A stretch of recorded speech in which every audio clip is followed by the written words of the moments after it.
on Infosys, and that really is the focus at the start because of the way the ADR moved, Tamanna. Yeah, Trip Chowdhry is with us. He's Managing Director at Global Equities Research. Very good morning, Trip. Great to speak with you.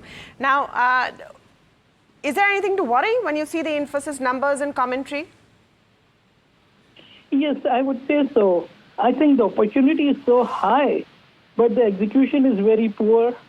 The narrative is totally offline. Let me explain you why.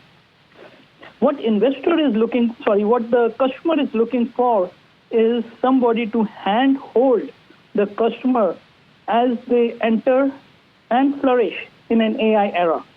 What that means is Infosys should show it has a thought leadership, service leadership, and execution leadership to hold the hand of the customer and take them along in the AI journey. They are still in the rotten past way, I would say.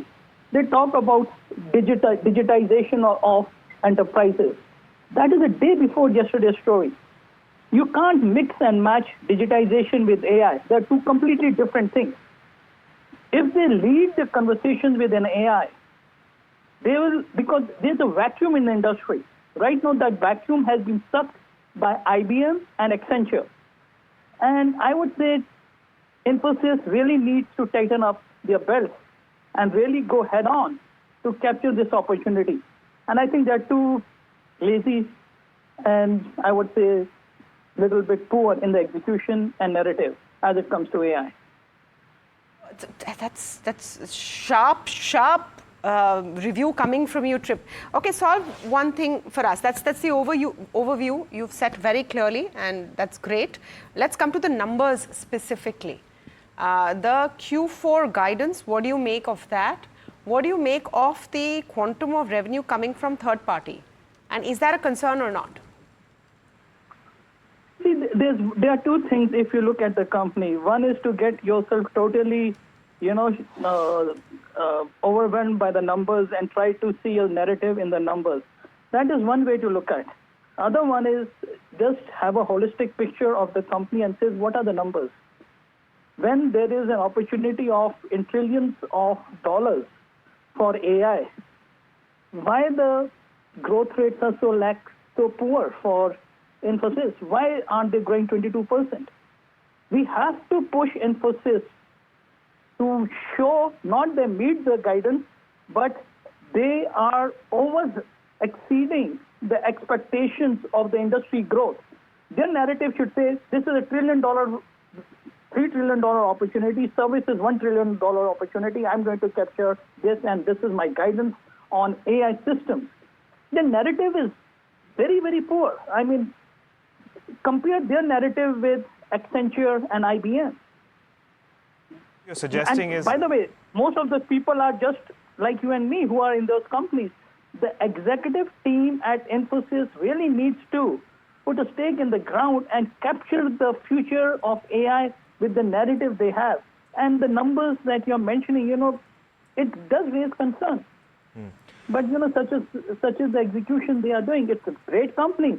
But the reason I'm being so categorical is they are leaving the money on the table. This company can easily grow year over year 22%. Why aren't they growing 22% is a question that everybody should ask the management. Right. We can't let... Yes, go ahead. No, Trip, my question is that you are suggesting that there is an issue firstly with the strategy that the company is currently undergoing.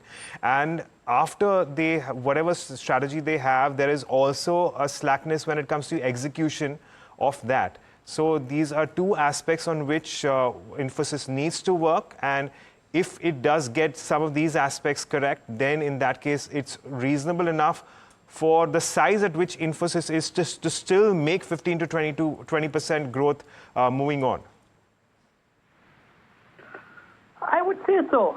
See, the thing is, we should not cheer Infosys results for meeting the estimates or saying we are growing. We should cheer Infosys because remember, what is Infosys? They created the IT services industry. These are the guys who can create the AI services industry. Has any company said, even Infosys, we are the leaders in the AI industry services. We have captured 5 verticals. We have put these many, think about it.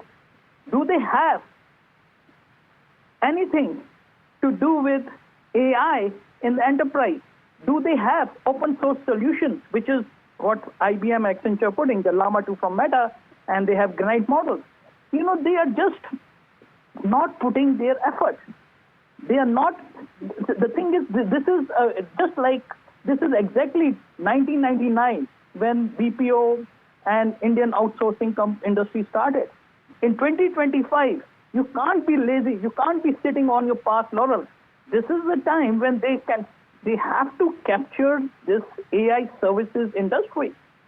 And you know, the narrative is so boring. You tell me, did you get excited? And I'm asking the same question. Right. You just rattled out all these numbers. Yeah. It is just, you know, sugarcoating their language. We need to really push the executive and say, what is your strategy with open source? What is your strategy with AIPC? Trip, you know, what you are saying is absolutely correct. We have to take a break, but I want to invite you back for a more detailed conversation, hopefully on video, where we can analyze the entire pack. Once, you know, we're waiting for Wipro to also come in, the numbers, and then we need to sit down and analyze. Don't be optimistic on Wipro too. I would not be optimistic. These all people are just copying each other rather than looking at what's available. So I in the have to take industry. a break right now, which is the only reason I'm, you know, terminating this interview. No worries.